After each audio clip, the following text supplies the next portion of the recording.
On a completely ordinary morning, late May, the residents of Seoul, the capital of South Korea, woke up and went about their business. As people went about their ordinary daily activities, some looked towards the sky, and the sight that they saw made some curious and others downright terrified.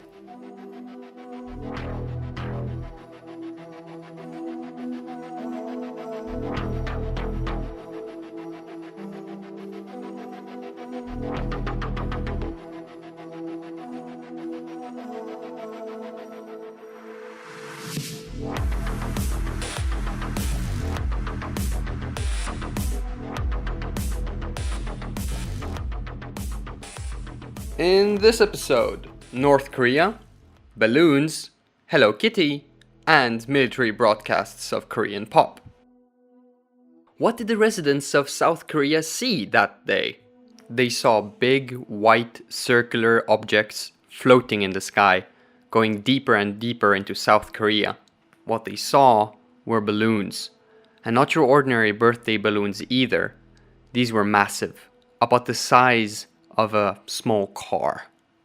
As those balloons were coming down from the sky, it was revealed what they were carrying. They were carrying bags filled to the brim with trash, such as toilet paper, soil, bottles, cigarette butts, but also dirty used clothes. They also found leaflets of various kinds, animal poop, and Hello Kitty cutouts. Now, people were worried about the trash itself. I mean, it was unsanitary, disgusting, but that wasn't the main reason why people were worried. People were mostly worried about the origin of those balloons, North Korea, and what those balloons meant. Nothing gets done in North Korea without the involvement of the dictatorship of Kim Jong-un. So, these balloons were organized, made, and sent over by the dictatorship.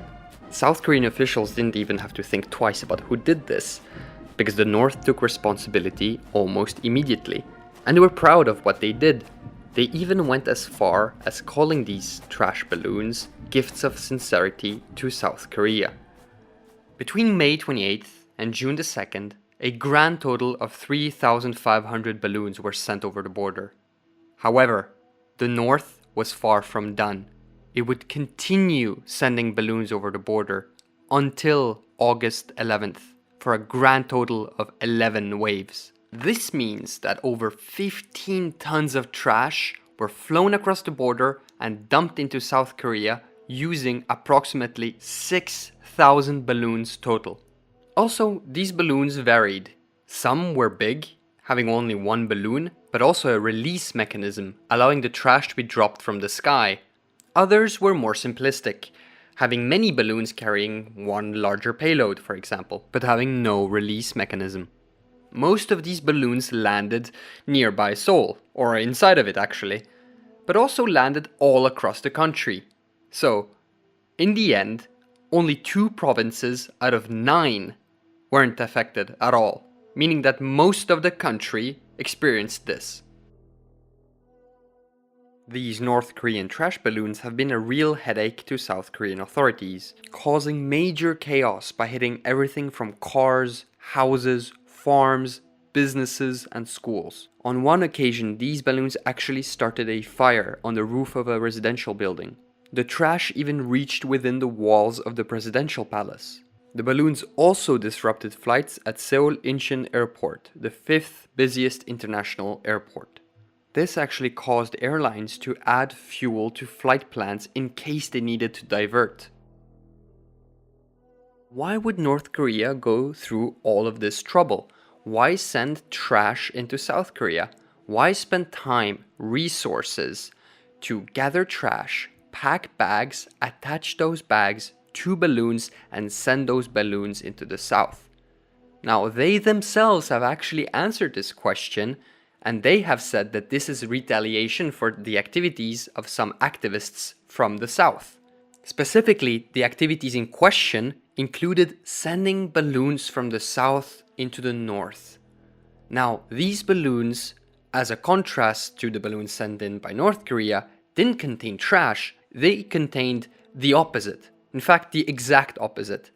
They sent clean clothes, medicine, money, Bibles, leaflets, radios, and even some USBs. You might ask, what is so wrong with sending in these balloons into the north? They contain money after all, and medicine, and clothes, and anything useful. But the north just doesn't see it that way.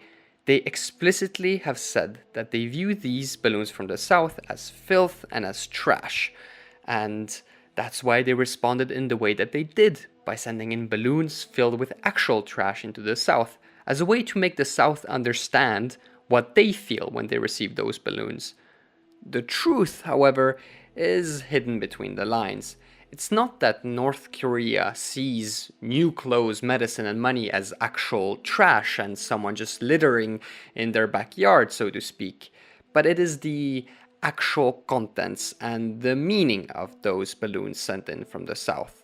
Now, the express purpose of those balloons is to help North Korean people who find those balloons, but to also inform them that the world outside of isolated North Korea isn't what it seems, and that they are the victims of a propaganda machine, that they are stuck in an open air prison, that they are being lied to about their own conditions inside of the country, and that they are being lied to about the conditions outside of the country.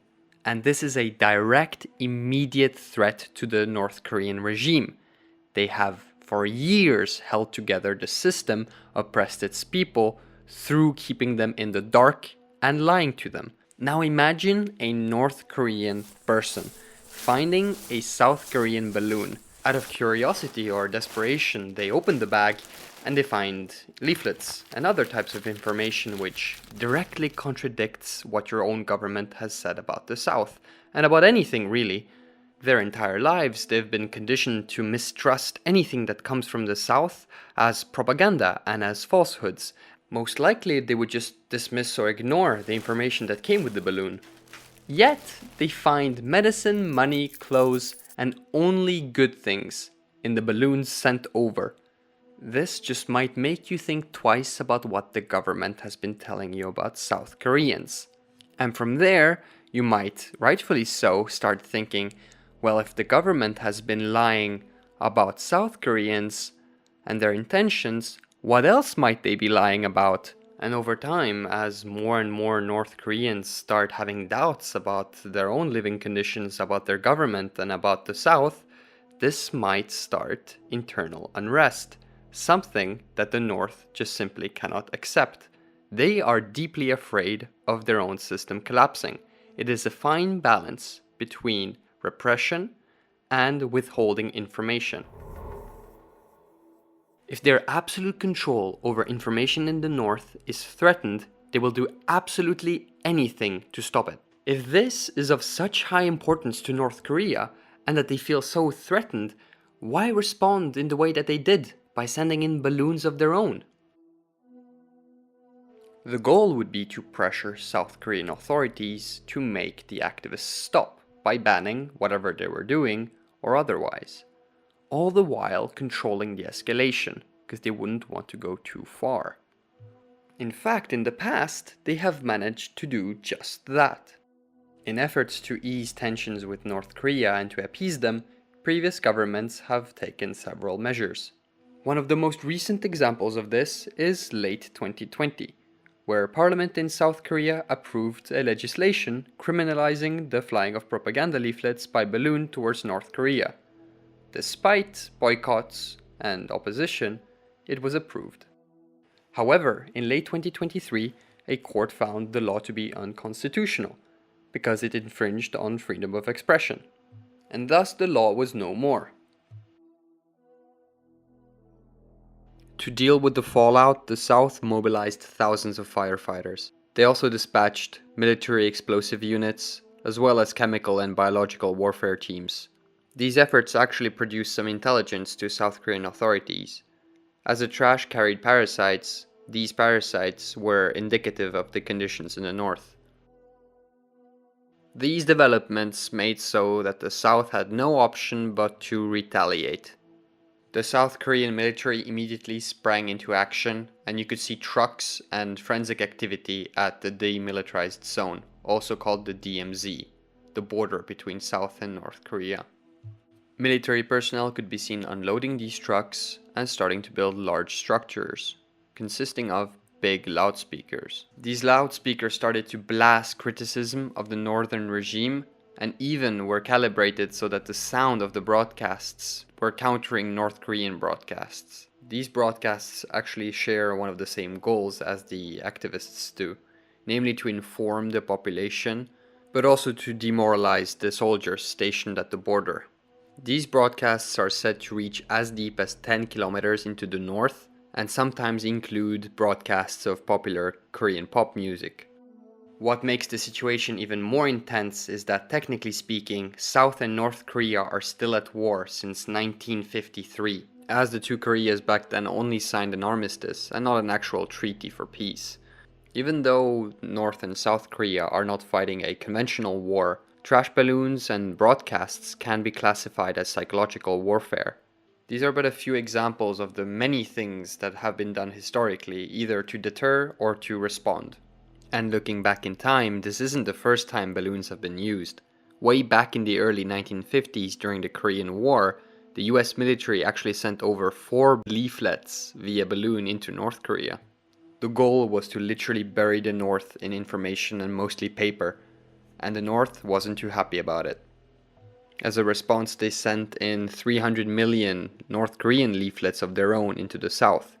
Throughout the Cold War, both North and South Korea resumed this practice. On and off, this has lasted for a very long time, with just a few breaks in between.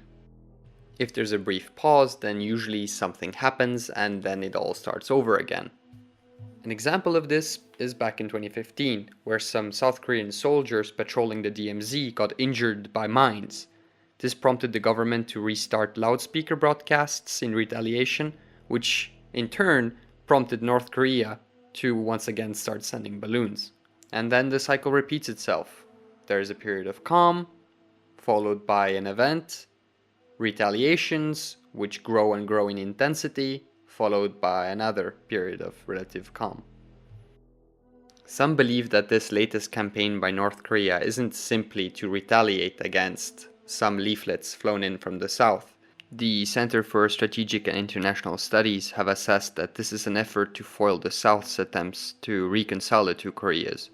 Recent developments strengthen this assessment, as back in January, North Korean dictator Kim Jong-un asked for their constitution to be amended and to refer to South Korea as, quote, the primary foe and invariable principal enemy. He has also recently been blowing up and dismantling several monuments dedicated to reunification.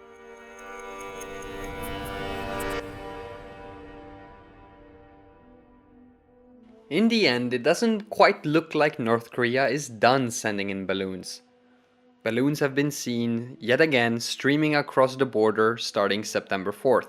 On Sunday 8th of September, Seoul's Joint Chiefs of Staff said that North Korea had resent around 120 balloons. The earliest balloons back in May mostly contained feces and cigarette butts, but as the waves came on and on, the most recent balloons contain mostly paper, scraps, and plastic bottles. The damages caused over the past 3 months amount to approximately 74,000 USD.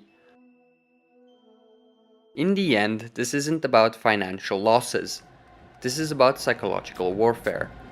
This is about escalation and deterrence. The future remains a big question mark. Will North Korea continue? How will the South retaliate? How will North Korea retaliate to South Korea's retaliations? And will the cycle continue?